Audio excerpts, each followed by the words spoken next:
your ship come in, don't argue about the color. Realize that you have a purpose that goes beyond yourself. And you are here to perform a mission that may reach far beyond where you are in the here and now. I'm reminded of a young man on a Chicago street, just hanging with friends, watching a police car go by. The second time the police car rolls by, it stops a half a block away, and it smokes the tires in reverse to stop in front of this group of young men. The doors fly open, and one officer racks a slide on a 12-gauge shotgun, his partner's pistol is drawn. The cold muzzle of that same pistol was placed against the back of the young man's head as the officer breathes vodka in his face and says, "Move the N-word, and I'll blow your blankety-blank brains out." I'm pretty sure that I did not move. And it took me years to realize that my surviving that incident and the many other silly and dangerous situations of my own making had nothing to do with me. It is only by God's will and according to his purpose that I stand before you today. I know that if any of the small things that I have managed to accomplish were not his will, my life would have ended that summer night at the hands of a drunken police officer, or have been lost somewhere in the feathery follies of a misspent youth. We are all here for a reason. Find yours. Act on it. The clock is running. Oh, we're getting right through this stuff, folks.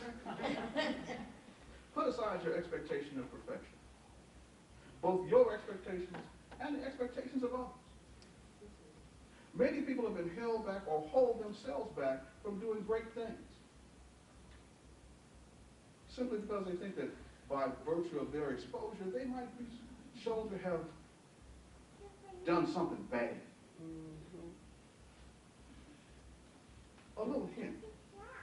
We've all done something bad. And if you wait until you are perfect to try to do good things, nothing gets done. If you wait for perfect people to lead and serve in your community, nothing gets done.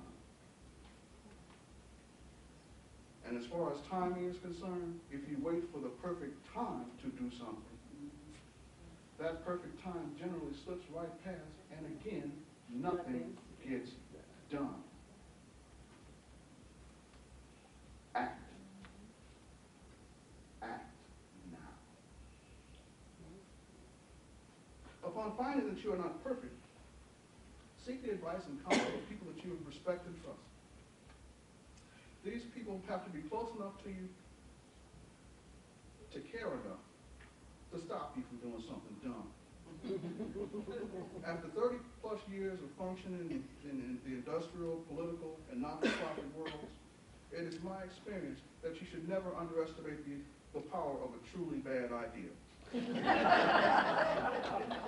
They are seductive, they look good, and they sound even better.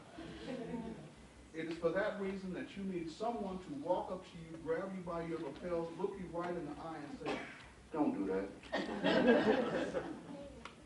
I'm reminded of my first campaign when my opponent quit the race because he had to leave town for business reasons. The announcement of his withdrawal from the race contained some rather unflattering things about me and my supposed lack of knowledge of some local issues. Quick as a bunny, I was at my computer crafting my response. Even quicker, I was on the phone calling a press conference. Because you don't get to hop on your horse and ride out of town and throw shots over your shoulder at me and not expect to get a little something back. My response contained references to my 10 plus years of service in the not-for-profit world, helping folks to live better lives, and included a small portion where I had some assorted remarks about his character and actually referred to the gentleman as a jack-legged carpetbagger. While waiting for TV 18 to set up their camera, I handed my remarks to my campaign manager, a distinguished gentleman, writer, teacher, and jazz man extraordinaire named Don Siebel. Those of you who know Don, probably know what he's doing. He's a little grumpy, and that's why I like him. That's why I like the brother. He looked at my remarks, took out a pen, and in a few strokes removed all the nasty stuff I wanted to say. But Don, you cut out all my good stuff.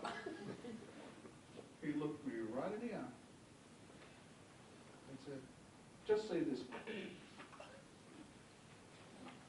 Long story short, I did what he said. I won the election. And several months later, I got a very big surprise.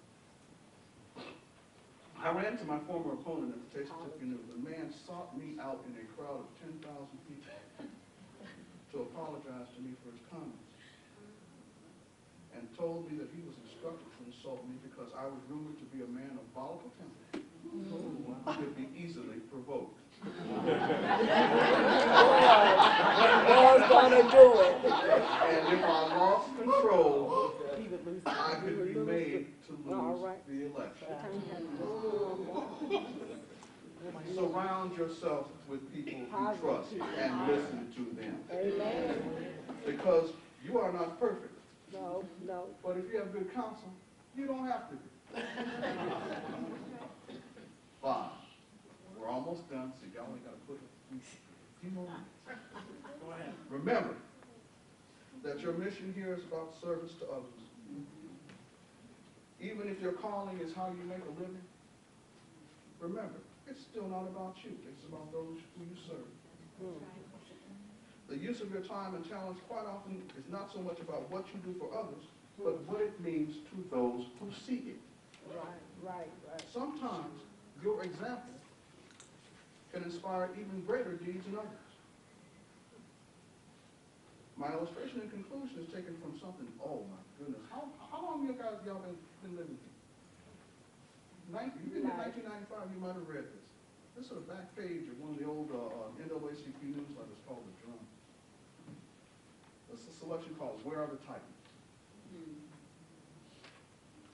As many of our great fighters pass this way and move on, who will step up to replace them? As our work is not yet done, who are those who will pick up the banner and press on? Where do we search for that one voice in 40 million who will speak to the issues that we face today and tomorrow? Our people deserve, no, require more than the hope that springs from the eloquent strength of one voice. We stand as a jewel of many facets, facing a puzzle of many pieces. No one pair of eyes can see it all, nor can a single pair of hands complete the task. No one mind can comprehend all that must be known to secure the blessings of liberty for ourselves and our posterity. No one man can perfect our spirit. No one woman can bear our cause. No one individual can reach into all of our conditions and make the human be healed. We've seen it again and again, whereby the master's call, some personal weakness, or by ballistic efficiency, a leader falls. And for a time we are lost in doubt, or grief, or murmuring, when all the while the work that our lost leaders address goes undone.